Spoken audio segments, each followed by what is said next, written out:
Sure, yeah. So from everything we've heard, the Lakers are very interested in doing an extension with Anthony Davis. That makes all kinds of sense. They could do a 3-year extension. It'll be just shy of 170 million.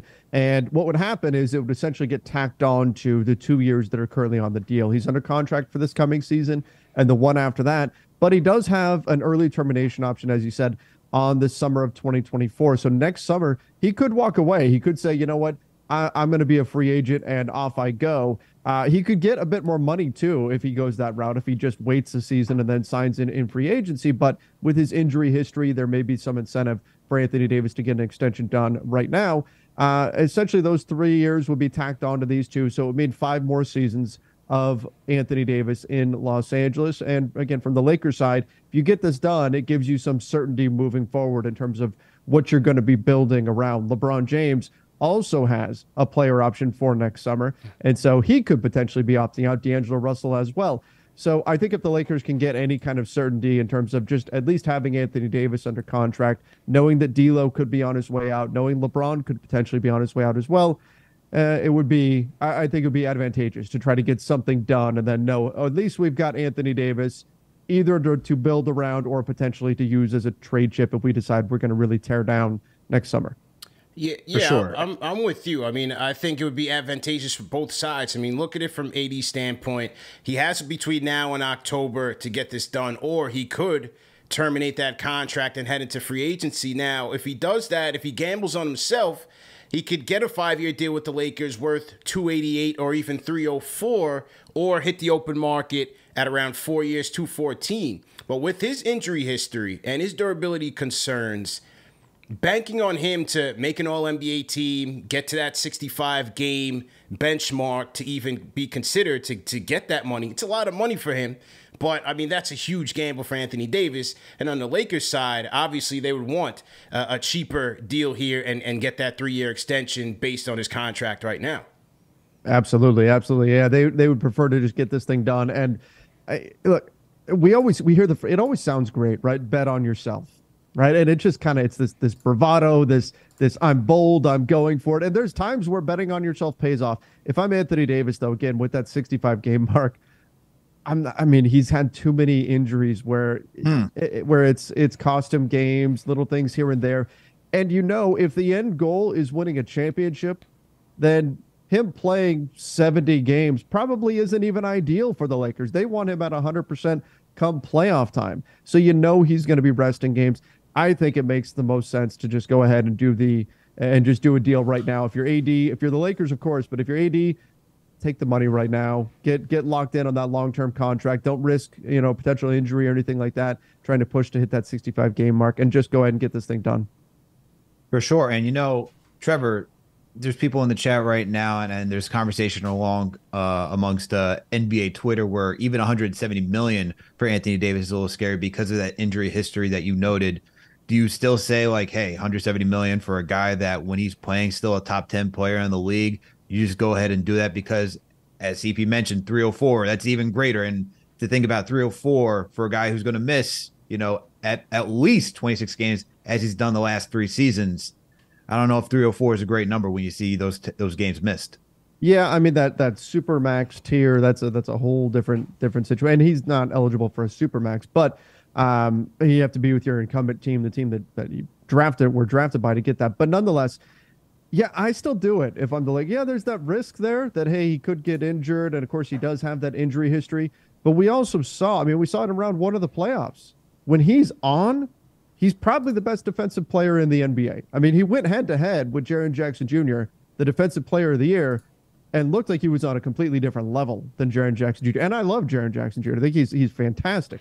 But AD is on a completely different level when it comes to what he can do on the defensive end of the floor. Sure, there can be some hiccups on the offensive end, but he is still, as you said, he's a top 10 player. And those guys on a max deal are actually a value. They're a bargain based on the production, based on what they provide. That's why people get all up in arms when a guy like Jaylen Brown gets a max player, because we tend to think in our heads, oh, max player should only be that top number 1 guy that can lead a team to a championship, and those are the only guys getting the max. That's not really the way the NBA economy works. In truth, the guys that are the true superstars, and I put AD in this category, those guys are getting underpaid on max contracts relative to their production. And so I still think even if you get them on this deal, it's a value. And so I'm doing it if I'm the Lakers, even though there is that injury risk there. Yeah, yeah. For me, I mean, for Pelinka, this is the cost of doing business. I mean, once you made that commitment to LeBron and AD, you have to go forward with it. And for two-way productivity, they don't make those guys on trees in the NBA. And you know, I think, unfortunately for Anthony Davis, yes, he didn't make the all-defensive team, and Bam and Triple J were outstanding in their own right. But unfortunately for Anthony Davis, he had to go up against Jokic, and the spotlight kind of shifted in that Western Conference Finals. But as you said, defensively for the Lakers, I mean, he's a vital, vital piece of that team. Just talk a little bit more about his defensive impact on that team over the course of last season. Sure. Well, you know, and I've seen this sentiment quite a bit over the last week or so as this extension stuff has come up. A lot of people saying, well, you know, AD got torched by Jokic. How can he be that good of a defensive player? One thing, it's Jokic. He's probably the best player in the NBA, which is what D'Angelo Russell called him the other day. Nobody's stopping him. Nobody's stopping Nikola Jokic at this point. Anthony Davis, though, where he really excels defensively is when he can play center field, when he can be the roamer that just shuts down everything. On my show over on Lakers Nation, we went over this stat the other day that during the postseason at the rim, opponents shot 16% worse than their average when Anthony Davis was the guy defending them compared to anybody else. Like, that's absolutely absurd. When he can be that guy that can play center field and just use that quickness that he's got that most bigs don't have, and use that ability to fly all over the floor and shut down just about everything with those endless arms, that's where his true value on the defensive end of the floor really shines. Not so much the, I'm going to take this guy one-on-one and shut this guy down. So that's part of the equation for the Lakers. It's, do you have another guy that you could put onto that top level score and then let Anthony Davis be unleashed to do all the things that he's great at when he can just fly all over the court and just kind of be a disruptor everywhere. That's where he's going to be at his best. And I think that given this Lakers roster, the way that they've built it this summer, we're going to see a lot more of that from Anthony Davis, where he's going to have a bit more freedom to roam. Fingers crossed, assuming that they do add one more big to this roster with their 14th roster spot. That's still coming. We're waiting to see what happens with the Damian Lillard trade front. And then I think things will unlock in the NBA once again in terms of player movement. And as you say that, it's interesting because Pelinka, when he meets with the media, he says that they've spoken to AD and they want to look at more two big combinations as they did a couple years ago. They had some success with JaVale McGee. They had some success with pairing him with Dwight Howard. They brought in Jackson Hayes. And so even though they've seen success in the past, they've also seen success with AD playing the center, especially in crunch time situations. So which I guess, rotation or lineup do you think is more optimal for the Lakers at this stage in the game? I think the best thing for them is to have the option, is just to have the option to play big or small. That was a big part of their strength when they won the championship in 2020, was their ability to adjust to whatever the other team was throwing at them. They need to play small against Houston, no problem. Anthony Davis, you're going to play the 5, or even Markieff Morris, you're going to play the 5. You need to play bigger, you're playing against Denver. Okay, Dwight Howard, you go get Jokic. AD is going to fly around all over the place, and that's how we're going to play this. Game 6 against Miami, we're going to throw Alex Caruso into the starting lineup just to really mess things up on the defensive end of the floor, and we'll go even smaller. AD is going to start at center. I think having the option to adjust to whatever it is that the opponent has, that's the most important thing, rather than just, okay, we're going big every game, we're going small every game. It's that versatility that's going to be important and allows you to take advantage of Anthony Davis's skills on that end of the floor and his ability to adjust to situations as well. So I like them not being locked into any particular situation. There's a lot of nostalgia towards the 2020 team, and they won a championship by having JaVale and Dwight and AD playing the 4, and that's what the Lakers need to go back to. I think in truth it's the optionality, because Anthony Davis is really good as a center, and I don't think you want to completely dismiss that. You want to be able to play either style depending on what the opponent throws at you. So then, Trevor, who would be that big that you're looking for the Lakers to go out there and get to have at that 5 position? That's the challenge, really. This year's market at the center position in particular was just not as deep as we've seen in years past. In years past, we've said, well, hey, veteran minimum, there's like 15 guys out there that you can get for the veteran minimum, and they're all about the same, so there's not really any rush to go get any of these bigs out there. You're going to get somebody that you know can play some rotation minutes for you. That wasn't really the case this year. And, obviously the dream was like a Brook Lopez or a Naz Reid. Those guys went off the board for way more than what the Lakers were going to be able to offer them.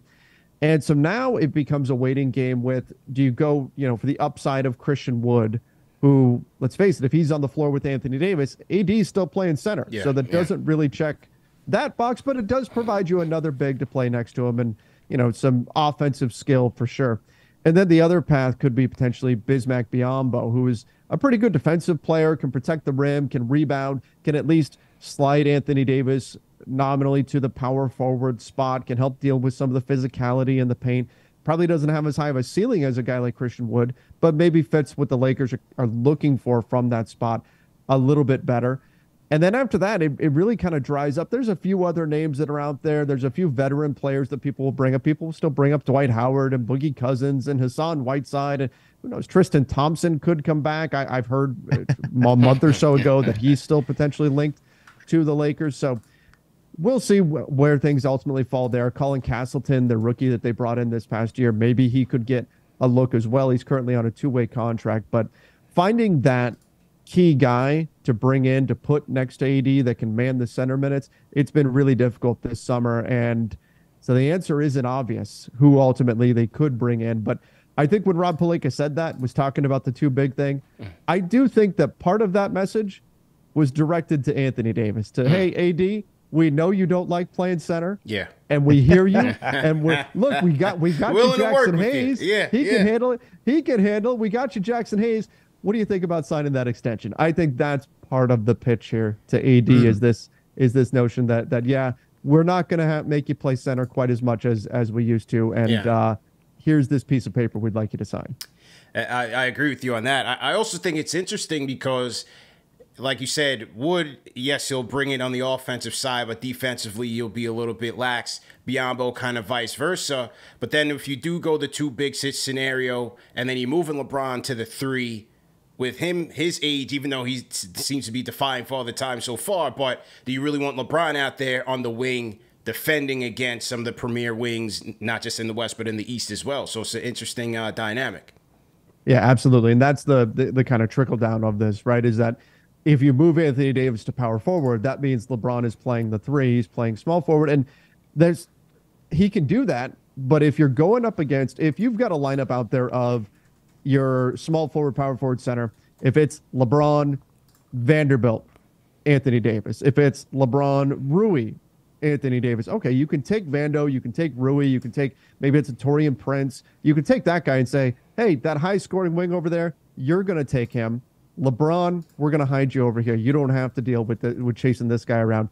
If it's AD and another big on the floor, if it's AD and Jackson Hayes, you can't really ask them to do that. So it kind of falls on LeBron. So it could put a little bit more defensive responsibility onto LeBron James, which, as you said, probably isn't what you want to do at this stage of his career as he's careening towards 39.